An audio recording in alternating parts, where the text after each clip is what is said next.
See the bottom, and it looks like there's a good amount of hard substrate showing with a little bit of sediment sprinkled in there. So this is a great start. Okay. One of our collaborating scientists on shore, Peter Oster, who's at the University of Connecticut in a Sea Life Research Center with Mystic Aquarium, was very interested in this seamount. Yeah, that sounds has good. really wanted to come down here, and he and some colleagues have sent what's called an AUV, an automated underwater vehicle, that has taken some photos of the bottom in different places on this seamount. And there was a little bit of concern. Oh, I see a hydromedusa there just swimming on the right side of the screen, very slowly, little jellyfish. Anyway, so we wanted to be sure, as best as we could, to come down an area that wasn't completely sediment covered, and looks like that is the case. So, terrific start. I'd say we've been pretty lucky on this whole cruise at choosing really interesting and diverse sites. We've pretty much hit hard bottom on all of our seamount dives, I believe. I agree. Yeah, it's been a nice mixture. Sometimes we've come across areas where there's soft sediment that transitions into hard bottom, or vice versa, and it's really nice to see those transitions and how that affects the organisms that live there. And of course, you're interested in the geology of these forms of the bottom and how they were created.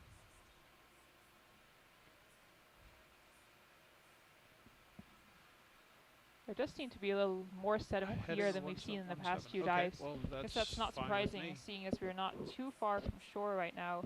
We're about 54 miles southeast of Ladonia Canyon, on the edge of the continental shelf. No. So I do think we might see some continental sediment material here. So that will be sort of adding into the sediment that we get settling out in the open ocean. How's that? Come down a little bit more, just for good measure. I want to see that other float. There we go. Okay, I can do this.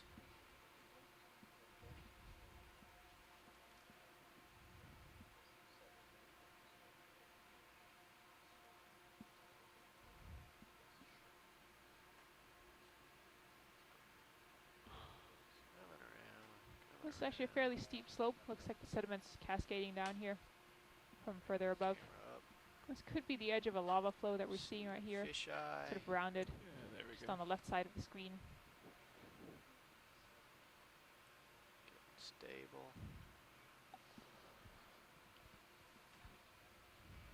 Oh. As we settle down to the bottom here, the two vehicles will establish themselves in a position with respect to the ship that's on the surface that is operationally the best orientation to be in. We have a surface vessel that we're all sitting on here as we talk to you, the NOAA ship Okeanos Explorer, and attached to the vessel is a essentially a camera sled, the Sirios, and it's attached by a cable, a fiber optic cable, which is stretched out now almost 3 kilometers, and coming from the bottom of that camera sled is the ROV Deep Discoverer. And so the video feed that you're seeing in the main camera on video stream 1 is coming from that ROV Deep Discoverer. And if you switch over to stream 2, you'll see the camera that's on the camera sled pointing down at the Deep Discoverer. And you'll see this long cord in the water. This is the tether. That tether is approximately 30 meters long. And the two vehicles, the Sirios and the Deep Discoverer, stay approximately 15 to 17 meters apart from one another while we're conducting operations. And so once we get down to the bottom here, the first thing that we need to do is establish all the vehicles in a good position for working and transiting upslope. So you see, if you're looking at that Sirios view, you see the ROV is pointed in a direction that's almost due north. It's looking just a little bit east of north, and that's essentially the general heading that we'll be moving up today, north to northeast. So we're on the, as Susan said, south face of this seamount, this underwater volcano, and we're going to be moving up towards the northeast as the slope gets steeper. Attention on the Okeanos. The ship store's open. You want to go snap zoom on one of these little white things here, video?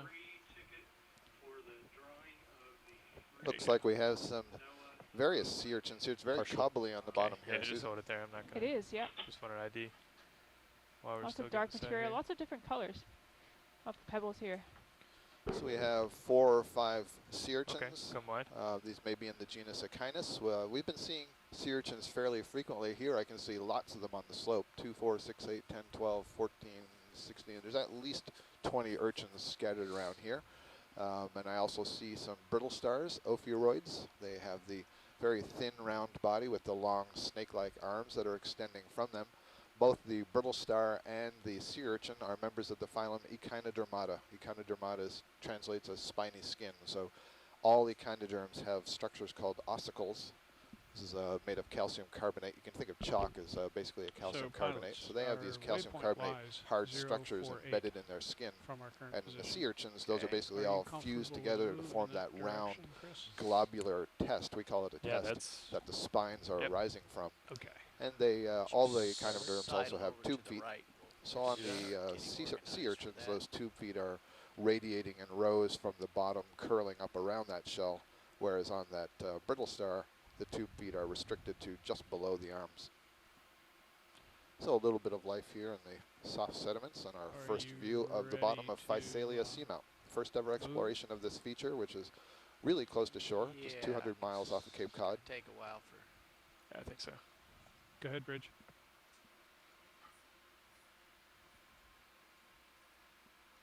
Okay.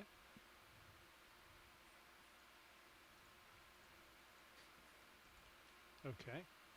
This is all good. At the moment, we're not on extremely steep terrain, so if you do have to make a heading adjustment, it's okay that it goes amidships, that it happens amidships. That's fine.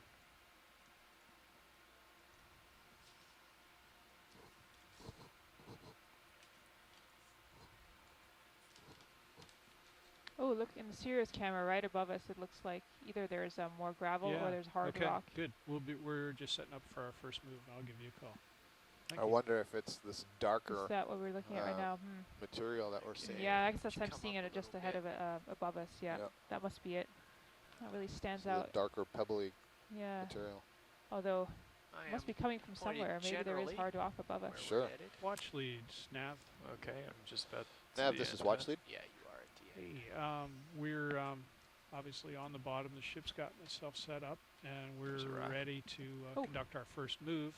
The bearing to our first waypoint is about northeast, and the pilots are happy with the move in that direction. So, would you like to stay here and look around a little bit, or shall we start moving to the northeast? I think we can begin to move, but let's do it fairly slowly. So we're not sure what we're going to encounter, and we always like to do it a little bit of a slow move when we first get down so we can get our feet sort of settled and get those initial identifications done. Okay, that sounds good, Scott. Then once the pilots give me the okay, we'll start moving to the northeast at about 0.1 knot. Great, thank you, Jeff. Cool, thanks. Okay, given. Go for it, Nav. All right, I'll call the bridge and get that moving. Bridge nav. I'm a ways off, I know video, but if you want to go partial, Sure. get a look at these rocks. I heard a exclamation of I'd excitement like a ship from move, Susan. please. It's partial. Bearing 050 Yeah, that's nice. I for I 30 saw that hard meters, rock. 30 meters, 0.1 knot. Thank you. There's a little bit of layering there down at the bottom. Okay. It's hard to tell. I Ship don't see move clearly the lava forms here, 050. although I at made the very it bottom 30 you do meters. see those lobes. We can extend it or amend it as need be. 050, copy. See, one of those sea urchins there is really small. So we have urchins of different lateral. ages that are living on the bottom here. On over there. Here, Sure. guys. And there's a little Gas pink pod? anemone. No, I think that's a Left. little, oh, on the left side, I'm sorry. Oh yeah, just at the bottom of the screen. I see a couple of sponges. There's an anemone right at the base. There's another urchin up on the top. There may be a sea star or something that's right on the Oh, there is, yep. vertical face of I that see wall that. down there. Yeah, watch these. We're right at the end of our tether, just trying to give you what we can for now. Sounds good, Chris. Thank you. Appreciate the view.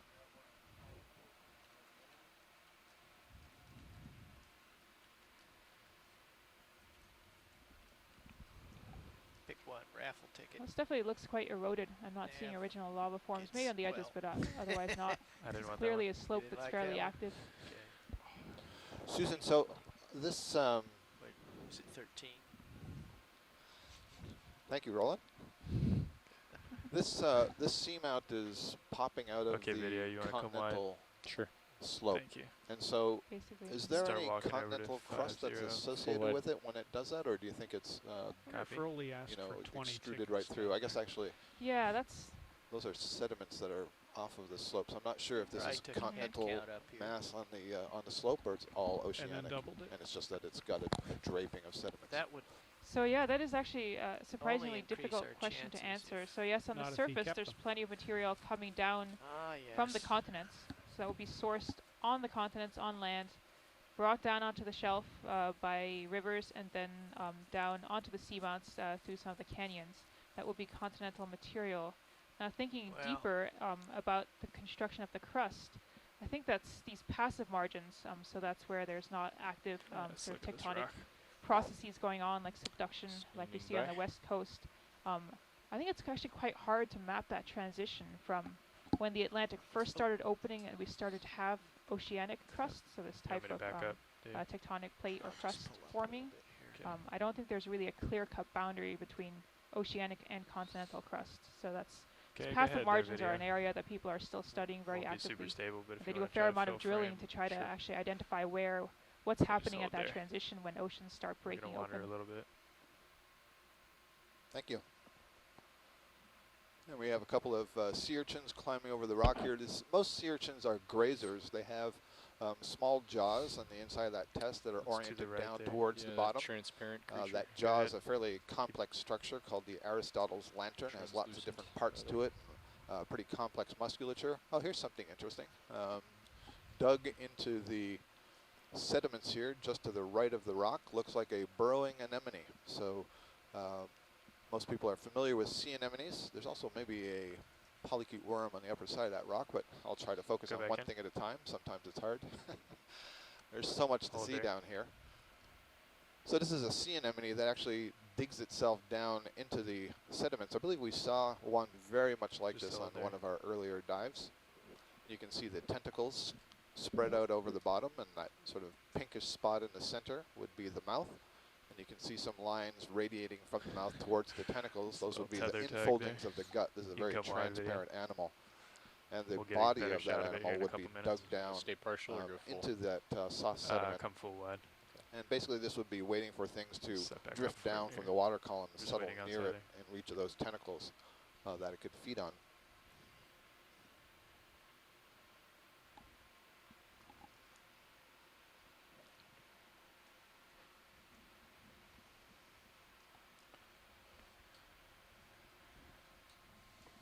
So as we're getting settled here and going to get another look at the Let's try it bottom, again.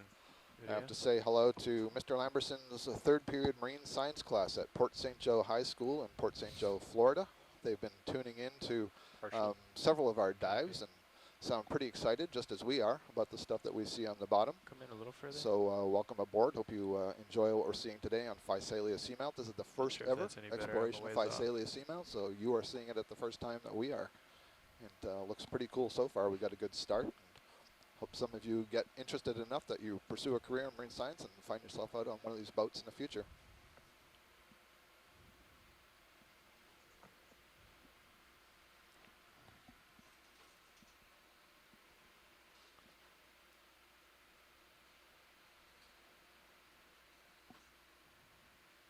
Not sure if that's brittle star and ophiuroid. I can see a couple of white tube-like structures, and I don't know if those are the arms of an ophiuroid or if those are tubes of some worm. But the little bluish-white structures that you're seeing are sponges. Okay, you can come Right back now, live video. Sure. operationally, if you look in the stream number full 2, we're you see trying to the catch long up with tether D2 leading right down now. to the It's all D2 stretched ROV. out. And basically, if you can Have you also hear our started to move yet, pilots in Dave? your audio, they keep using the term No, stretched out. What that not means is that appreciably. the ROV Deep Discover that you're seeing the main feed from is pretty much at the limit of that tether. You can think of it Okay, like a we're leash. about And so it 5 can't minutes go into any 10-minute further. move. We can't get any closer look. So basically, the Deep Discover would more or less hold its position as the ship moves across the surface of the water, dragging that upper sled with it. The upper sled does have some thrusters, and so it is capable of turning from side to side, but the forward motion is basically controlled by the ship. Now, the ship can move. It moves very slowly. It has what's called dynamic positioning, and so it can. It's just Okay, quite incredible shot if one you more watch time. it. It can Sure, move yeah. laterally, forward, backward, better and so lighting on. for you? Very, Yeah. very fine scale movements. Sometimes we're only asking it to move 20, 30 meters, 50 meters. That's a very, very short distance. The officers Yeah, and crew walk of the it back vessel over are able for to you. control this, given it's quite remarkable, able to control it at that fine scale, given that there's a lot of currents that they're fighting and the wind and so on. But as they move, that movement Just is hold there. translated down the 3 kilometers or so of wire that's spooled off of the winch, and that's when that sled will move. And so it can be somewhat of a slow operation That's at a little times. better, isn't it? So the navigator that works with the ROV pilots is constantly looking ahead and thinking ahead so that we can plan those sorts of moves before we need them, and so that the ROV is always ready to go and explore Okay. over the bottom. Great view, guys. Thank you. I was noticing, I believe, a fair number of gastropod shells making up that gravel there. Scott mentioned a worm. When you were close up there, I saw that the 2 tubes were polychaete tube worms. There's nothing in them, so we have that identified. Thank you. Sure thing. All right. Still kind of waiting on Sirius here. I'm not. Is Sure, there it's anything of taking so interest, long. Scott? So, Not that I am seeing here. We got that the 30 burrowing meter move is anemone probably almost sponges. finished. I realize you haven't started to move yet. Thank do you. you want to keep it moving based on what you see in sonar? Well, it's we're going to be creeping. crawling up a steep hill the whole time, but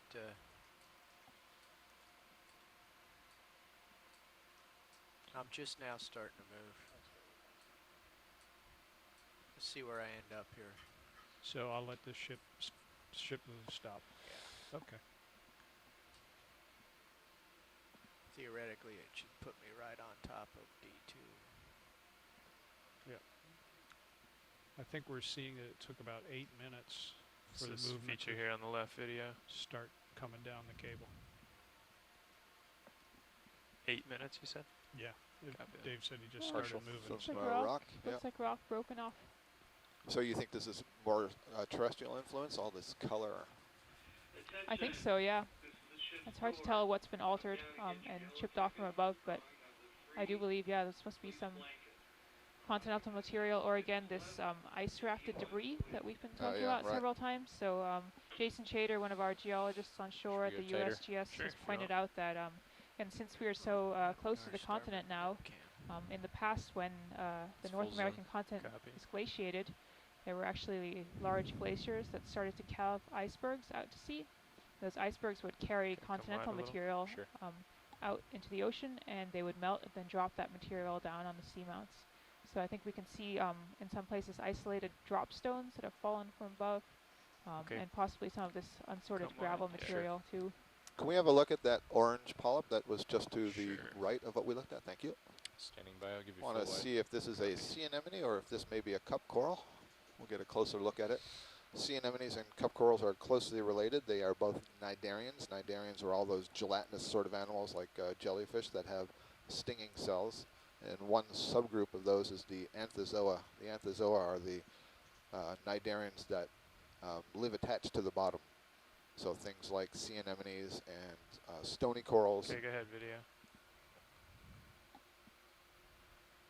So we'll get a look at this one. Closer now. See the tentacles very nicely. And what I am looking for is some evidence of what are called septa. Septa are the hard plates of the skeleton that can be seen through the tissue, and it would be an indication that this is basically sitting on a small skeleton-like, or cup-like skeleton. And a little bit hard to tell there, so I can't say that this is a cup coral. It might just be an anemone. I don't mean just an anemone. Particular that you'd be able to see that, Scott? No, I think we'd have to have a side view, and given the way that this is growing, I don't think that's going to be possible. Yeah, we're at full zoom. Yep. So this is a really nice image that I'll look at more closely later, but I believe this is a sea anemone. Did we want to try to get a different angle? I didn't hear the... No, I was saying that you would really need to be on a side to be able to see it, but I suspect that we will be seeing this again as we continue to move up slope. Okay. So I think the time involved in getting a side view isn't worth the effort. Copy that. Thank you. Lifting off. Nav, which spare switch was the starboard Full wide. cam? Thank you, video.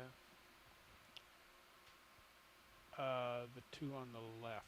Yeah. Spare one. Several more Yeah. sea urchins here. In fact, I see a few dead urchin tests. These are things that you often find Okay. yourself washed up on the That's beach. Just that Yep. globose shell, and all the spines are missing, and you can tell that they're dead because there's that black dot at the top, and so the tissue that would Shame normally that cover there's- that opening is gone. There's a There few you go. brittle stars there as well. The brittle star is also Echinoderms. In rock fact, I think to I see my a right different here. species of brittle star up ahead here. That one that's a little bit more of a Might be beige thinking color about as starting opposed to to the move sort up of a little pinky ones that we've as been we seeing go. before. Copy that. This looks like a much finer We sediment, fewer are- It does cobbles here, up yeah, here. at least on top.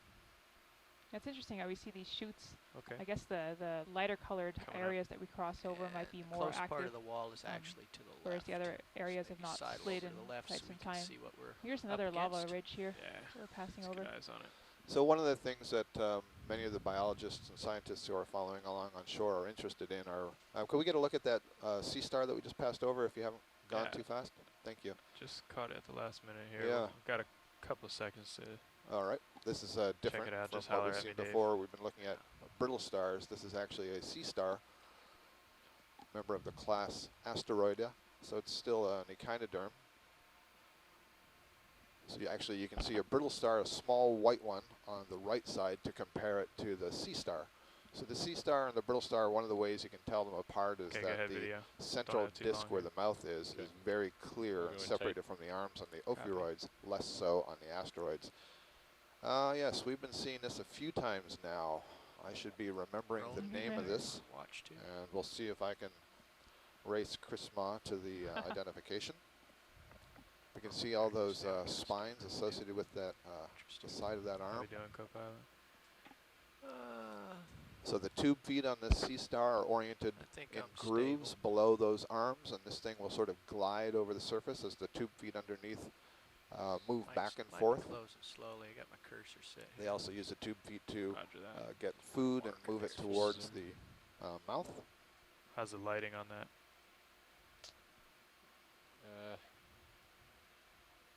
A little more overhead.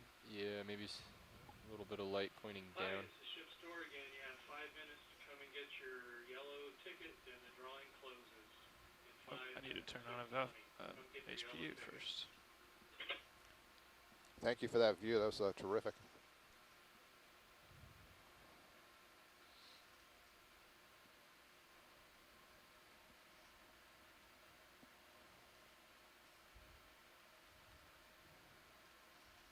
There we go. Is that better? Yeah, and then if we could zoom in toward the center and maybe pan up one of the arms or something. Okay.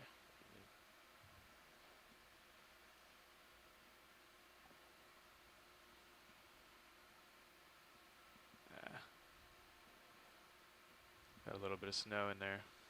That's all right.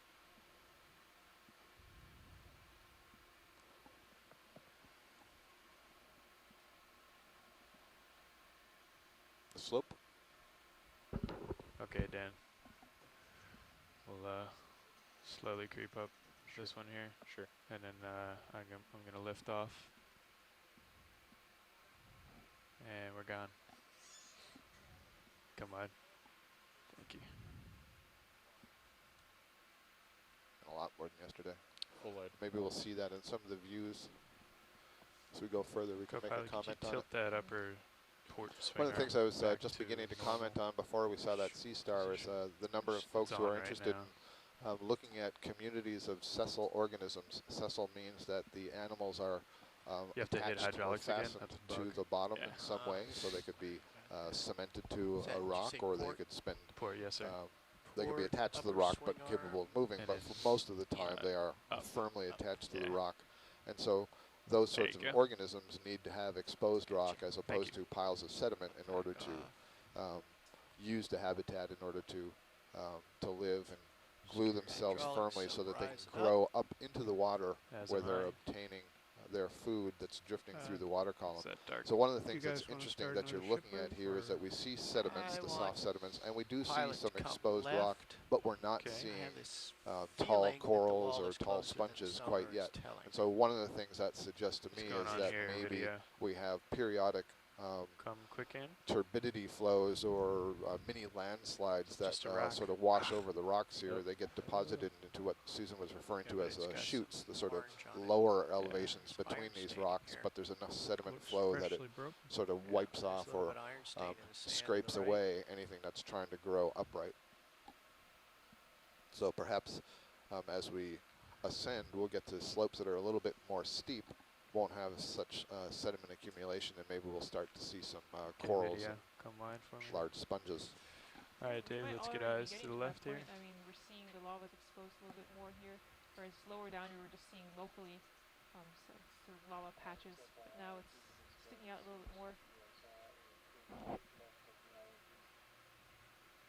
Still not sure if I could really put a name to the lava morphology. It's possible that there's some pillow lobes that are sticking out there, but I'd like to see a better looking over here. I'm bringing my head left because this looks like straight into the wall right this away. Okay, it's about due north now, right from where I sit, just on this local chunk, but it could be. Let's go up a little ways and see. Can we come in on that trail there, video? I don't know what that is. Just want to make sure it's not a line. What is going on there? Hold there. It looks like the sediment has been scraped off, and we're seeing the dark manganese crust that coats the underlying lava. Susan, I don't think you're latched onto OKEX. Okay, video, come on. Sure. Yeah, she is. I think my mic might have been a little far from my mouth, so maybe I'll just repeat that. I was first looking at that, I thought it was gravel, but it looks like it's just a sediment that's been scraped off the top of this lava flow that we're going up. There are many organisms that will feed directly on bottom sediments. These are referred to as deposit feeders. They basically ingest the mud and the sand that's accumulated on the bottom and digest any of the organic particles that is accumulated along with the mud and sand grains. And so when they do that, they often lead a trace or a track or a trail behind them, and so it's good evidence that there's biological organisms using the bottom. So it's possible that that cleared space we saw was some organism that had come through there and ingested some of the sediments. Would be a nice one. Copy that. So it's possible you didn't hear this when I said it earlier. I had my mic a little bit far away from my mouth, but trying to identify the lava flow morphology that we're seeing here. And I do believe I'm seeing some lobes of pillows. And it's hard to say at this point whether or not this slope was here when those pillows sort of cascaded down it, or if this is, or if the pillows were placed on a more gentle surface and then it was tilted somehow. Meters. I would like to get a better exposure. I think that's what I'm seeing now, is these lobes sticking out of the sediment a little bit. That's it. I'm sorry, Susan, can you say your last? You'd like to get a better what? No, I was just discussing the lava flow types that we're seeing. Okay. I'm good for now. How about that There are these shell? really intense bands of gravel, as Okay, Jason guys, Shader ship pointed out. moves in. You'll see it in about 8 minutes. Okay. Sort of how there are these patches of slope sliding. Just being funneled into certain areas. Yeah, and it must be because of the lavas. Now that I see this patch in the middle, the way the slide is probably funneled off to the left and right. So that you're at your end of the tether right when I start to move. Copy that. Okay, video, go ahead.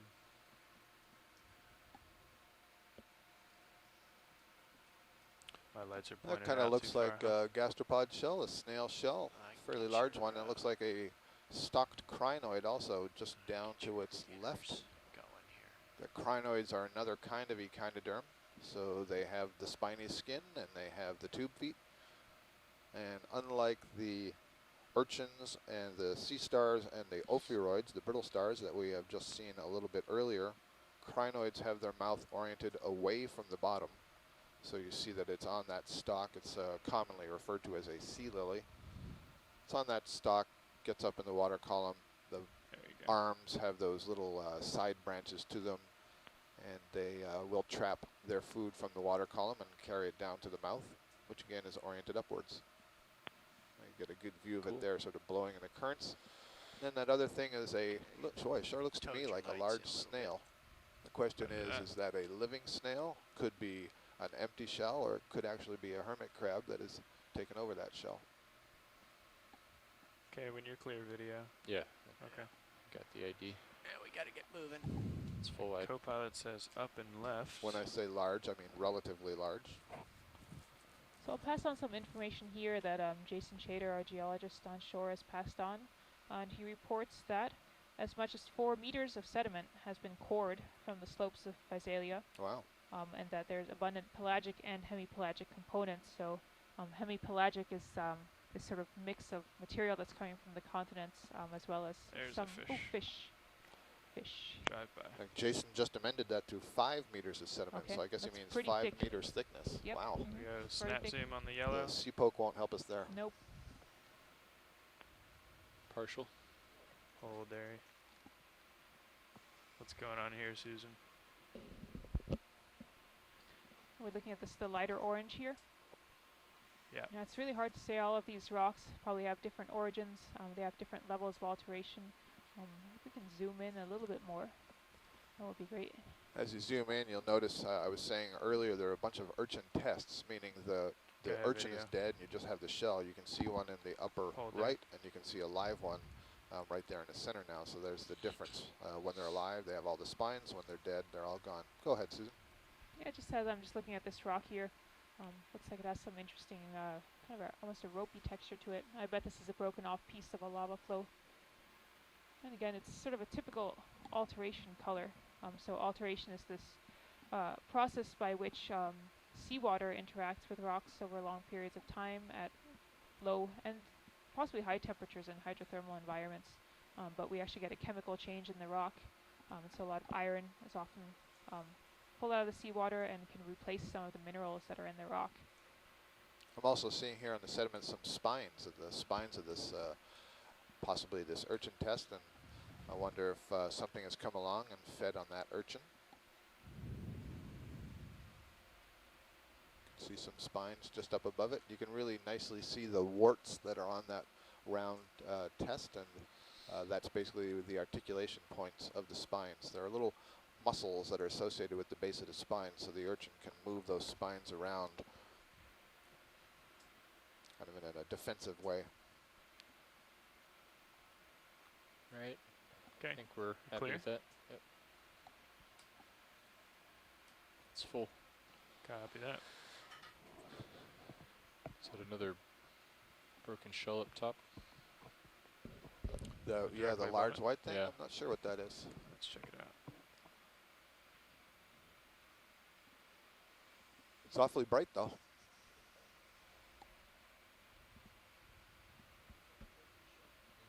How's the lighting right in It front might of be me? a very large urchin, and the test is if we're starting broken. to scale a wall, could we point the lights downward a bit Yeah. in front of us? I'll let Copilot do that. But ready to zoom when you are. Copy, standby. Messing with some of my autos here.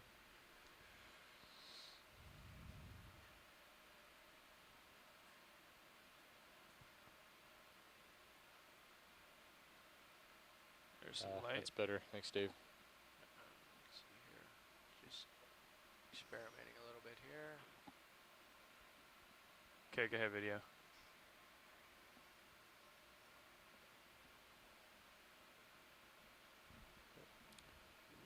Go back a little bit.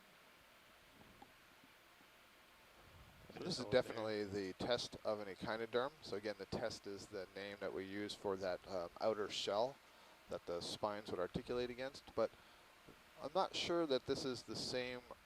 Well, I'm pretty sure that it is not the same kind of urchin that we've been seeing. You'll notice there are no raised tubercles or warts on the outside of this shell, but it does kind of look platy. This kind of reminds me of something like a hard urchin, which would be a burrowing urchin, and I'm not 100% certain that's what it is, but it is certainly an echinoid shell, so it belongs You can go more in if you got it. the Get this shrimp as it comes across. the class that includes all of the sea turned. urchins. So somebody's had a meal there, and there's a little shrimp swimming through. Looks like a lophogastrid shrimp of some kind. So earlier I had mentioned the word or the term ossicle. I said that that was the hard structures that are embedded in the skin of echinoderms, and In sea urchins, those are all fused together in plates to form these tests, so you can really see the plates that make up that test right there. Normally that would be covered with a thin layer of tissue. That's full. In the living. Oh, there he is. There's our little swimming. Come in on him a little. Lophogastrid shrimp.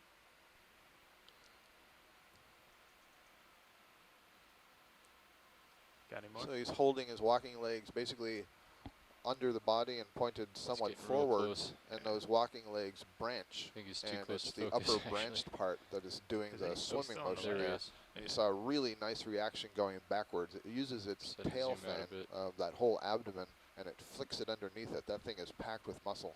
So when you're eating shrimp, what you're eating is all that muscle that controls the flipping of that abdomen to allow it to escape backwards very fast from predators. So normally, as you see here, they're swimming forward. This is just a stunning video. They're swimming forward slowly, but if they need to get away really fast, they flip that abdomen. And the shrimp and the lobsters do the same sort of thing. So beautiful view. The shrimp that you're used to getting in the stores, the Penaeid shrimp, they would have their swimming legs be on the abdomen. And so sometimes we see this other shrimp down here, Aristopenaeus, that has this beautiful rowing motion, a lot like what you're seeing, except that those structures are further back on the body, on the abdomen. That's fine. So that's a fundamental difference between these groups of shrimp. These kinds of shrimp that you're looking at right now have plates that are underneath those swimming legs that you see that the females use to hold eggs in underneath the thorax there. So they actually will brood those eggs until they hatch. And that's very different from the other kinds of shrimp, which either carry them on the back legs or release them into the water column for development. Copy that, Bridge. Thank you. All right. Fantastic. Worth a shot. Nice that was good. Yeah. Coming back to you. Okay, I'm catching up to you upwards. Upwards. Upwards a bit. Cave or hold on there. Looks like material may have broken off like and to fallen make down the progress slope. in the direction of 050 Okay. if we can. I was just, we're perpendicular to the slope now, so we can make our next move. Is that a cup? The desired direction. Okay. I'm sorry, I was typing event log. Yeah, so that's the same color of the one that we saw earlier. Make and good contact with at the that wall. time, I said it was an anemone. I couldn't see if it was a cup, but if we have a look at this one, we'll see if we can see septa.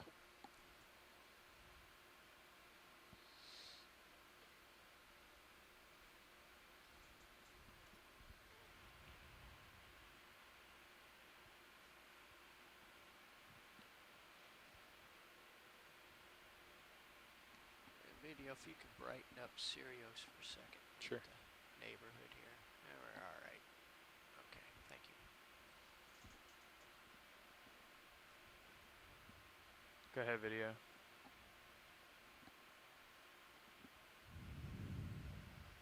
Yeah, so this looks like the one that we saw earlier, and again, you know, it's in this orientation that it's a little bit hard to see from the side to see if it's truly sitting in a cup, but it sure doesn't look like it to me. I don't see anything like septa. Again, the septa are the calcareous plates of the skeleton that it would be sitting on. Just to the lower left corner, there's a transparent polyp also, and I can't quite tell.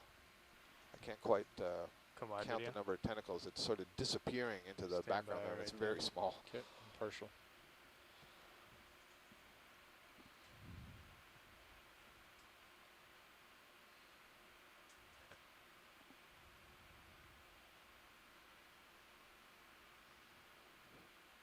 One of the beauties of the exploration system that we have here, these ROV systems, the two vehicles plus the vessel, is that they have these exquisite high-definition cameras associated with them, so you can really look carefully at this small stuff and get some pretty good identifications and obviously observations of the behavior. We were just watching the swimming of that possum shrimp.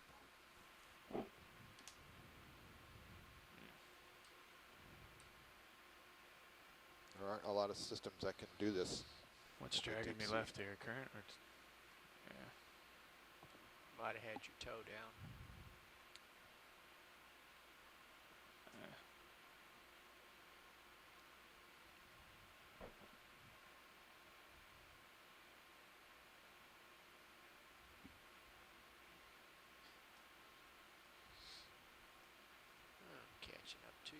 Okay, take control of my camera, please.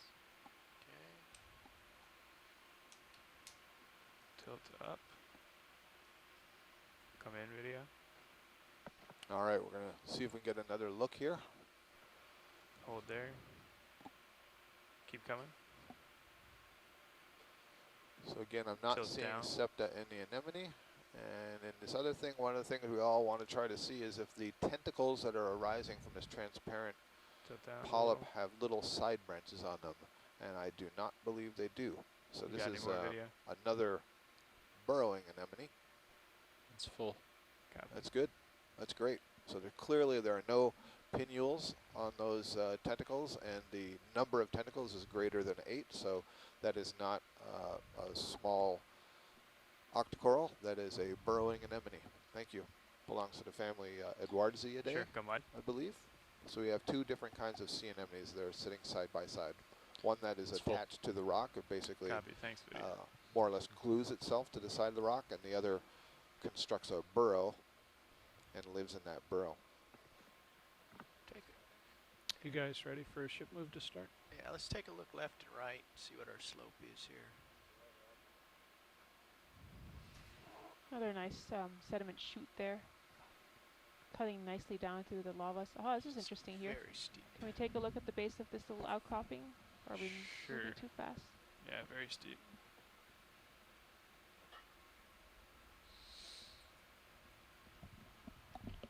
Oh, that was me. I'm sorry. That's all right. Our depth is 2,569 meters.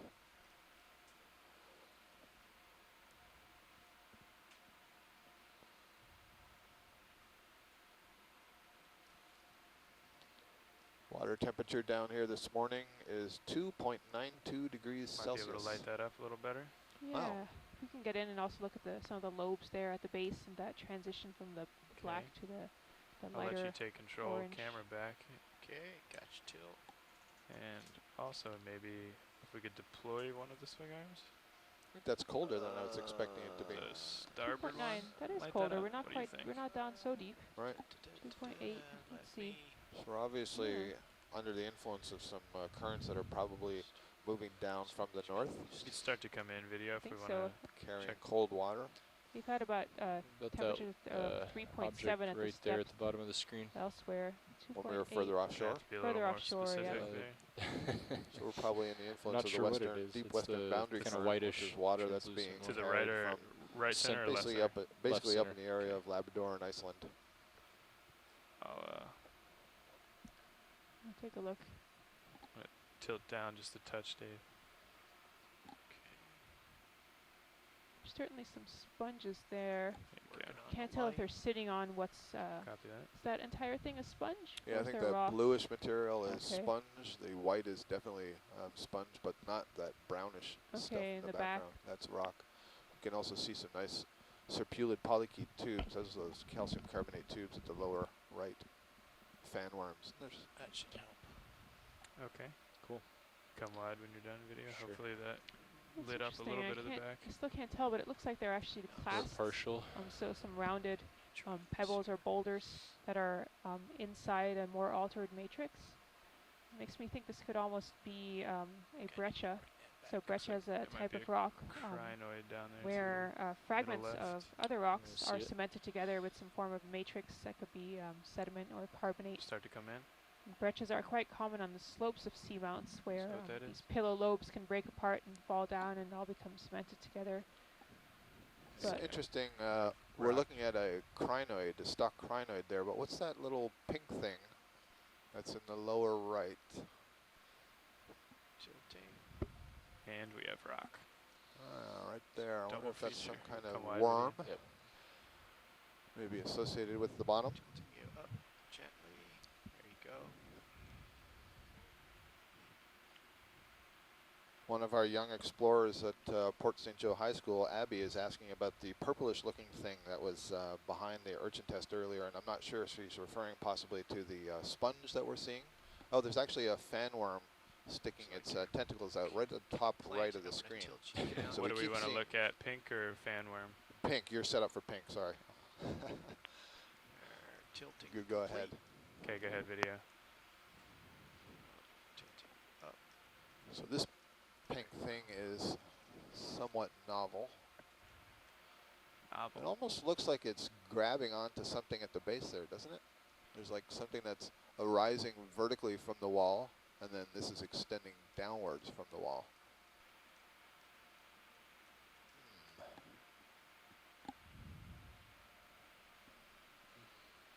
Interesting.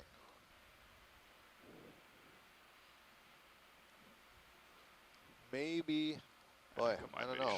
Maybe a barnacle. It looked like it had plates on the end. Lost my foot. We'll see if any of the scientists on shore are able to identify that interesting pink structure, but I can't tell you right now what it is. Really? So Mike Vecchione, a scientist at the Smithsonian Institution, he's an expert in cephalopods. He believes that that was an Napocopherne mollusk. So an Napocopherne is related to the sea slugs and the snails. It's essentially a worm-like mollusk. Doesn't really have a shell. It may have scales embedded in the wall. There are two major types of apocophernes, and at least one of those groups is specialized to feed on cnidarians and corals and so on. If you want to take a look at it, though, double check it.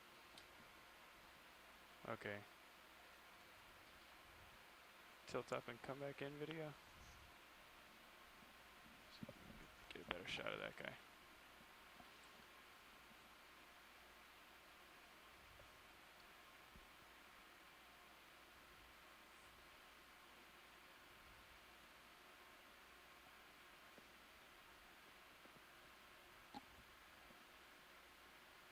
Reminds me That's of a full new zoom. bank. Copy. Oh, I see. I thought it was branched, but it's just it's slender at one end and not the other. So I think I agree with Mike. Possibly an apocopherne. They would have basically a rasping structure at one end. There's also some tube worms there. It almost looks like there's green tentacles arising from the leftmost of those three little tubes that you see extending out from one of those openings. Green is kind of an unusual color to be seeing deep in the ocean. One on the right is a fan worm. Is that correct? Correct, yes. So it's a fan worm. There's three tubes of the fan worm, and you can see extending from one of them. It looks kind of green, and then you can see some thin tentacles of the one on the right side of those three. And I think there was one more. If you could tilt. That one's There's another one higher up. That one's coming out of the tube. Come out a little bit, video. And then tilt up. I think that there was a. That was a great view of that apocopherne. Nice job to reorient yourself. Yeah, so there's one you can see from the top, the sort of fan of the tentacle-like structures that arise from the head of this worm. It's full zoom. So this is an animal that's related to the earthworm that you find in your garden. More appropriately, it's a polychaete. So we've been seeing several scale worms. They have those paddle-like structures that arise from the two sides of the body. But this one has evolved to become sessile, so it essentially glues itself to the substrate and it builds that tube. Most of the body is inside of the tube, and all you're seeing is the head end elaborated into these tentacles that have the side branches. So just like the crinoids that we've been seeing and the corals and many of these other organisms, it's adapted to grab food particles in the currents that are sweeping past it. So it's a very common mode of life, suspension feeding for marine animals. And you can see that what we call convergence, evolutionary convergence, means when you have the same morphological features or similar morphological features evolved independently in different groups. You might also be able to see right in the center there, it looks like there's a little bit of a white stalk. Basically, these guys have kind of a cap, so when they withdraw, they can kind of close off the opening of the tube. That may be what we're looking at there. Great view, thank you. When the video is good, I'm good. Okay. Susan, you're awfully quiet, but I see the rocks in the background. Is the red iron staining? Yeah, I believe it is. Again, it's not clear to me if this is what I described earlier as a breccia. That is sort of these boulders of rock that have become cemented together in a more altered matrix. I'm not I can't be certain if this really is that. But it's interesting to see this outcrop here. I think this is a cross-section through the surface that we've been traveling up and over. Do we want to look at anything else before I lift off here? This is good for me, thank you. Okay. Full wide video? We are full wide. Roger that. Nice work, Chris. That was good. Looks like another stock crinoid. And several urchins. You can see the white dots over the surface here as we go up this slope. I'll take over. Yeah. Cool. Okay, swap. Lovely. Yeah.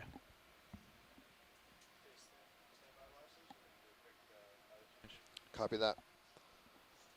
So on shore, we're getting a switch out of the pilots and the navigators up front. So we just raise the ROV off the bottom slightly so that it's in a safe position. So is that a rock? I see something large and purplish on the left side of center, and I'm not sure if that's a rock or if it's a large anemone or urchin or a jellyfish that's impacted the bottom. It's definitely not a rock. I don't think that's a rock. Where are you looking there, Scott? Just to the left of center, Jeff. Left of center. Oh, sort yes. of just below that little landslide scarp. It almost looks to me from this distance like it's a jellyfish that has impacted the bottoms based on the color and that shape. Can't tell. But we're going to find out, I think, or hopefully. Oh, that's your downward looking camera? Cool. Video, let's go in partial. No, but I wonder if it's the same thing we're zooming in on. Sea urchin. Oh, that's a very large sea Partial. urchin. Wow. Wow, look at that. Or is it? Sorry. I just want to be sure those Or are anemone. stiff spines and right. Is it an anemone? Or even a sponge? There are lots of things that can fool us down here. Is that below the vehicle right now, Roland? Okay.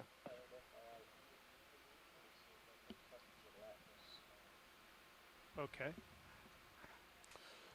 Peter Oster, who's from the University of Connecticut and has been involved with the group that has had these towing, or not towing, they've deployed these AUVs that have basically video, swim around and take photographs, believes this is a Pom-Pom Anemone.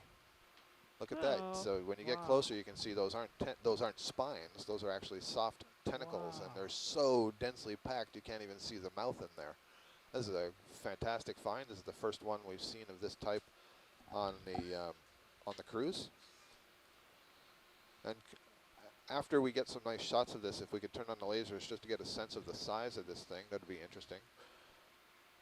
And I suspect that somewhere underneath there must be some rock of some size that would allow this anemone to attach to it. But that's great. So this is a sea anemone, member of the class Anthozoa in the phylum Cnidaria. Great. Coming up a little bit, I'll put the lasers right on it. It's a hexacoral, and the hexacorals all have tentacles in multiples of 6. So in theory, as this develops and all these tentacles are being added, they're in theory being added in multiples of 6. It doesn't always quite work out that way, but that's basic development. So that's probably a good 16 centimeters or so in diameter. Okay. Thank you. Let's go full wide. You got it. And do we want to see the gelatinous star that's underneath us?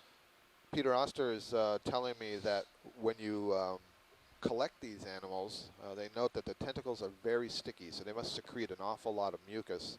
And in fact, when they're disturbed, they may start shedding those tentacles. So the tentacles may pop off of the body. Thank you, Peter. Good information. It's a really nice view.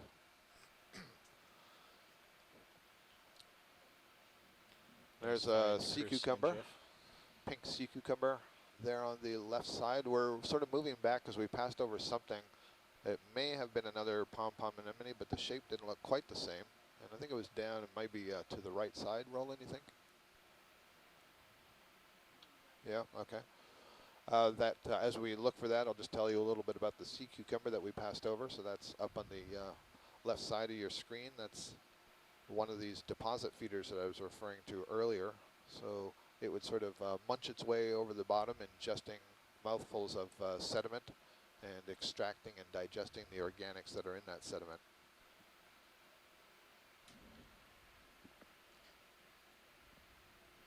Scott, I heard you say hexacoral coral was 6, and then I've heard you say numerous times octocoral is 8. Are there corals with odd numbers?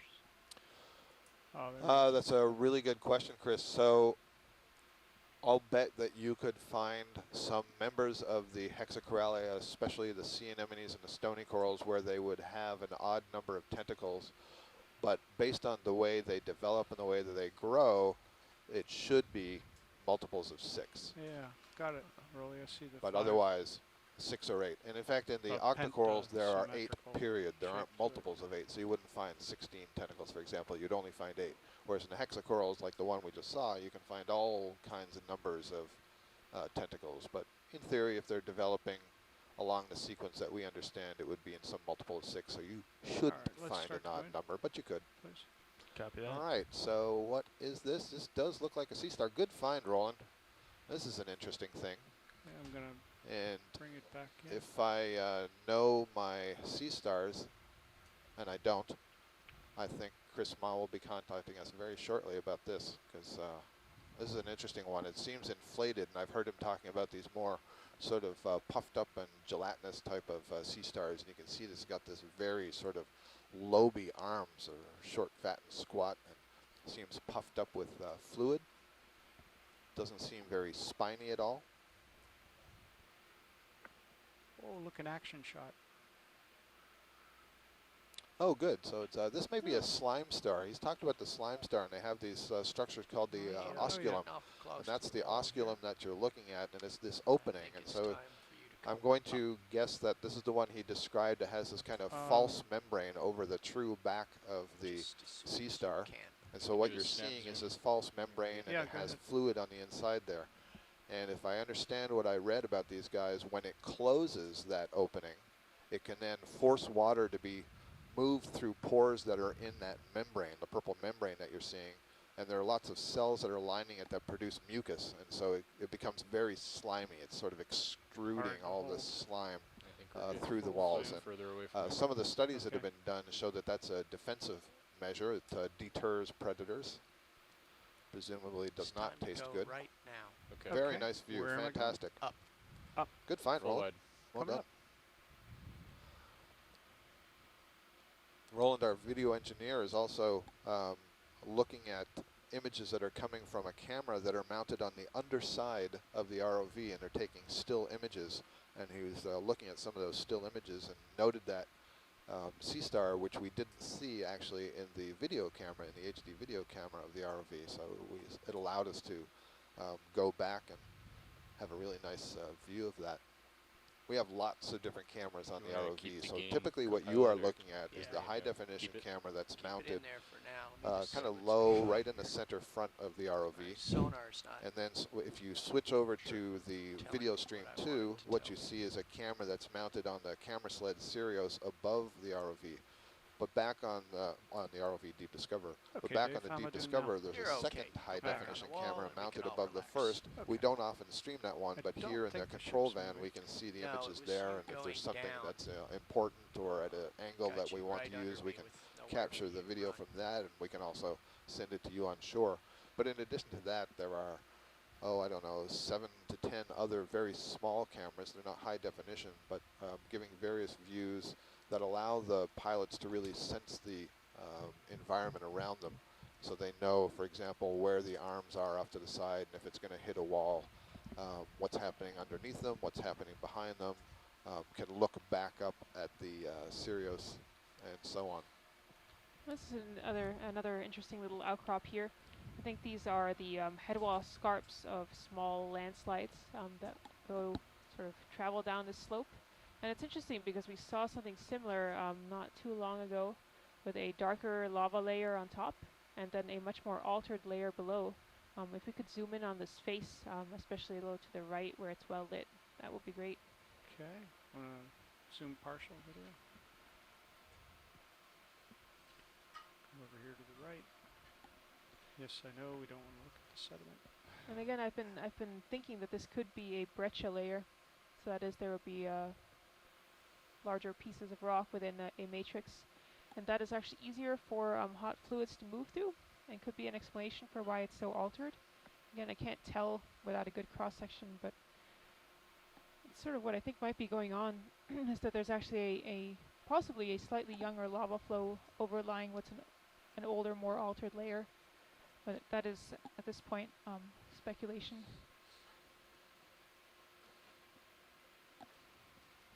Looks like that lower layer is at least exposed here, about 10 centimeters. Upper layer, we'll have to see when we move left again. Seems that Abby from Port St. Joe High School is very inquisitive and has asked how the sea star gets its color, and it's a good question, Abby. We don't actually know. There are a lot of different ways it can happen. It can be a byproduct of the diet that it's eating, How's a that, byproduct Susan? of its metabolism. Susan, they were asking how that looked. Actually, if we could move left back towards the thicker outcrop, that would Go be full wide, please. good. Yeah, so right up there where that's sort of horseshoe shape head wall scarp is. I want to get a sense of how thick the darker upper lava layer is. Okay, partial.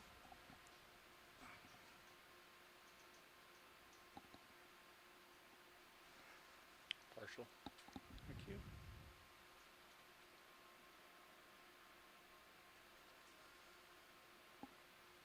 I want to move down. And again, another thing up I'm looking under for is the- whether there is a very sharp and distinct contact between the upper dark layer and the bottom layer, which would imply that there was some gap in time between there. Unless, of course, you had sort of slightly eroded the bottom layer and then placed the lava on top. But I'm seeing more of a gradual transition, which makes me think that the top might be more manganese crust.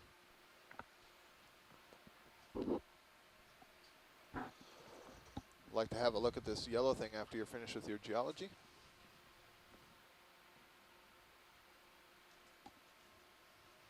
I was just doing a little searching here and see that this Pom-Pom Anemone we've seen is also referred to as the tentacle shedding anemone. I said that when it's disturbed it can lose its tentacles.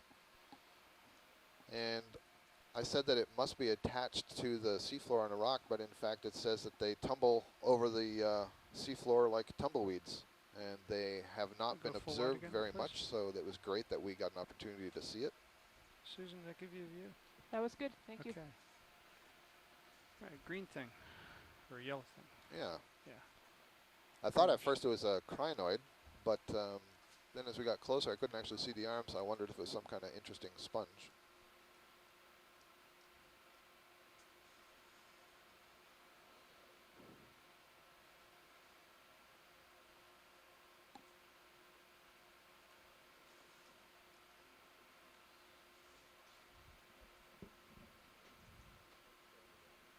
All right, video, let's go in partial.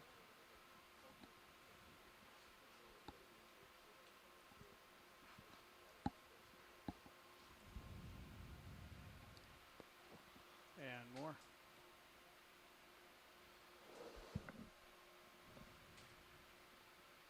Okay. Very interesting. I suspect that this is a All bryozoan.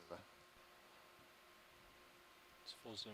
Wow, Okay. it's really pretty. It's really intricate, that branching.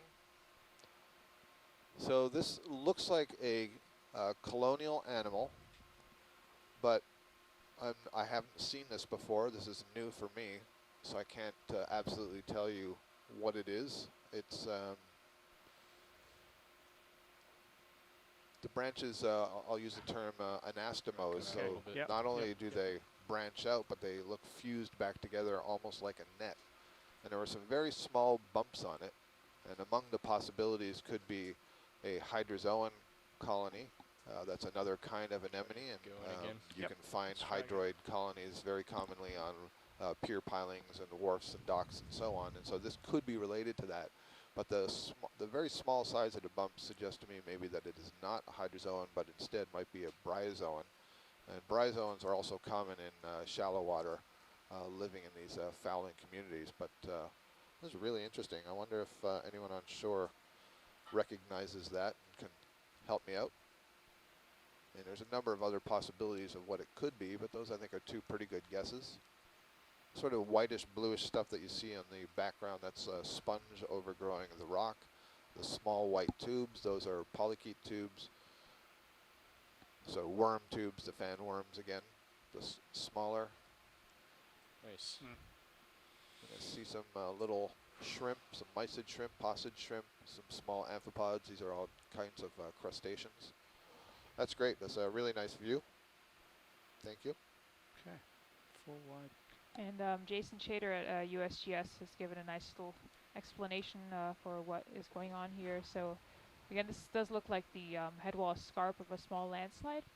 So the upper part is covered in manganese crust, and the lower part has been possibly recently exposed and therefore does not have a thick manganese covering. So we may actually have gotten a fairly good look into this layer here. This unit, I guess, that we're traveling up and over. Pushing on ahead.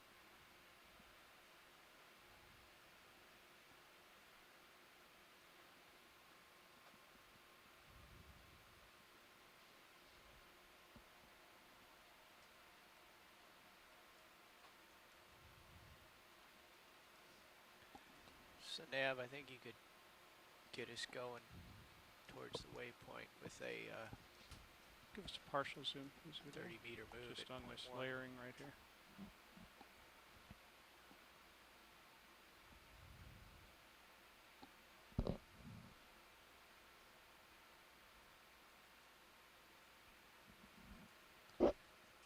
.30-meter move at 1/10. Yeah.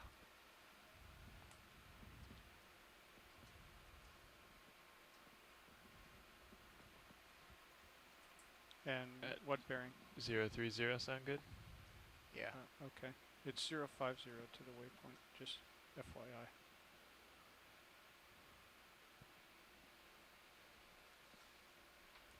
Okay. You can do 050. 050? What Yeah, we can is... do that. Just be diagonal up Yeah. slope. This is just a shadow. Okay, full wide. Pilot, are you ready for that? I am ready for that. Full wide. Okay. Pushing ahead.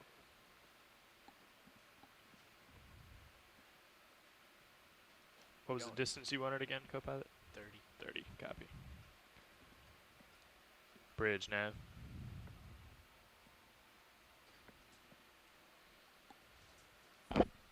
Ship move, please. Range 30 meters, bearing 050, speed 0.1 knots. Roger, thanks.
There's 3 sea stars here. Left, middle, right. What's that brownish thing there? Video. Tons of urchins everywhere. Is that a biology or geology? I can't tell yet. It's biology. It looks like a sea pen or something. Sea pen, yeah. Might be. Okay, let's go a little more. Sea pen. Starting to look a little bit like maybe even a rock pen. Oh no, there I can see the peduncle there, so definitely a sea pen. Okay. Having a hard time holding it steady today. Well, you're way out there, and I'm heaving up and down. Yeah. A sea pen is another kind of octocoral. Could you come down? And most sea Maybe give pens me are some adapted to Well, live in soft sediments, and so can, the but it's base not of the gonna give you colony, much. instead of Work off to your left cementing till I to catch up with a you. hard bottom like a rock, instead will be dug into a soft sediment somewhat using a structure called a peduncle. And you could just see in that image that we passed over, there was this sort of swollen base to the colony, and that's what it uses to work its way down into the sediments. That may have been the genus Anthoplum. It had that look to it to me.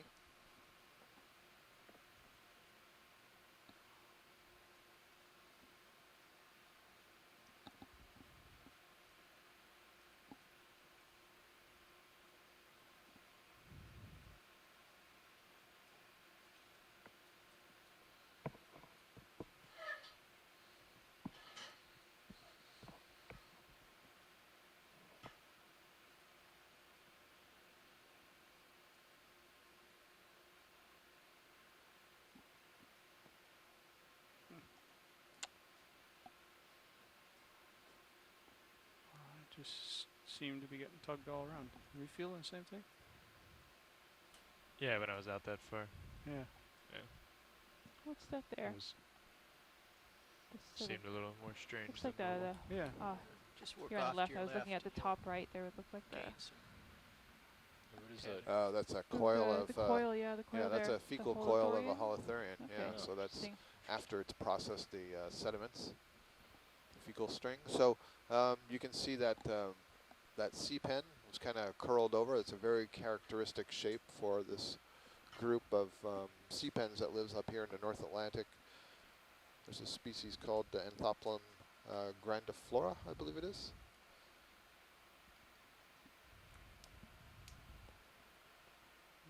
So inside that stalk there that's curved over, you can, every now and again, you can kind of see a whitish reflection. And there's, there you go, you can see it quite well as it's blown over in that orientation. There's a bit of a skeleton, a skeletal rod that runs up through basically a giant polyp, so the swelling that you're seeing at the bottom, plus the tissue that covers that rod, that's all one polyp, one zooid if you want. And then you can see arising from it are a number of other zooids. Those are the feeding polyps. They're called secondary polyps. They grow out of the larger one. I can't tell, you know, if this one's actually, it kind of looks to me like it's suctioned onto that rock. And there are a group of sea pens that are being referred to as the rock pens, because rather than digging themselves into the bottom, they are, sorry, I was just distracted by something else on the top of the screen. They are kind of like suction cupped to a hard substrate. You can see that it's really dark down there below it, so I think that's what's going on right there. So this is a really interesting observation, because this sure looks like Anthoplum to me.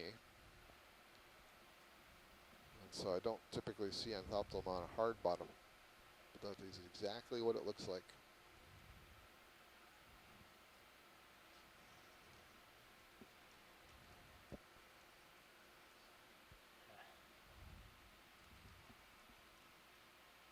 Yep.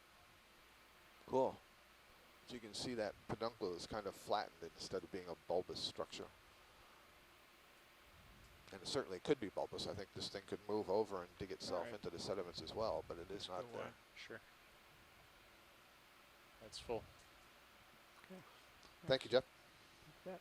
Very nice.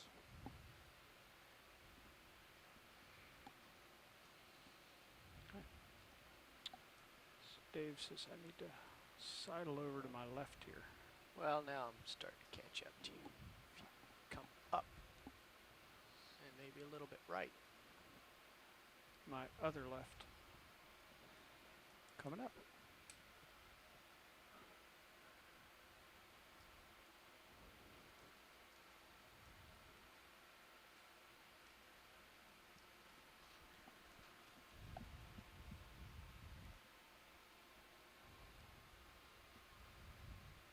Here's some possible rounded pillow lobes sticking out of the sediment. Looks like that wind is continuing to back out of north now. Oh wow. Still under 10 knots? Yeah, around 10. Okay. Actually, as I said that, there's a gust of 15. Okay. I think that's what we should expect.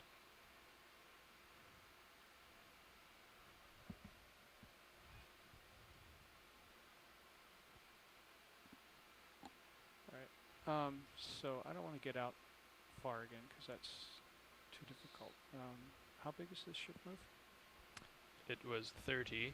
Are we in the middle of it? And we are 3/4 of the way through it. So we probably just started moving. Dave, can we keep this ship move moving?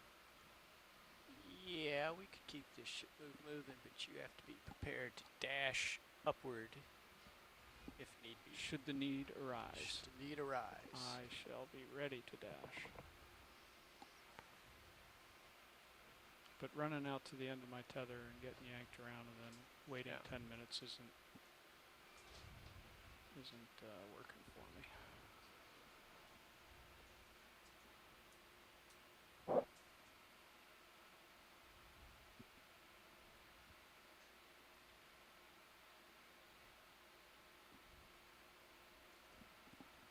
Sliding over to the right a little bit here.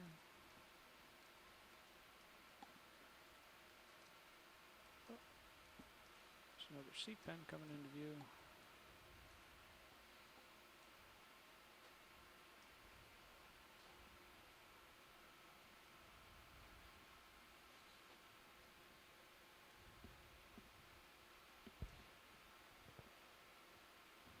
So Chris, we can keep that moving. I apologize if we get quiet for a little bit here. We're also typing observations into our event log and transmitting information to our scientists on shore.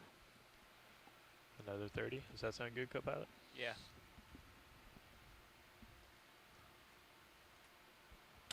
Bridge nav. Little pink thing video coming in from 10 o'clock. Stop. Cool. Hey, can we add 30 to that last move? Thank you. Oh, good eye, Jeff. This looks like a very recent recruit of an octocoral, little Anthomastus octocoral. Steady up on this. Just hold that video. So those of you who have been following us for the last couple of weeks, we've seen many of these Anthomastus. I've described them variously as a small toadstool-like coral or a mushroom coral. Okay. They have that sort of shape of a mushroom with a thick stalk and then a thicker head to them, and then arising from that head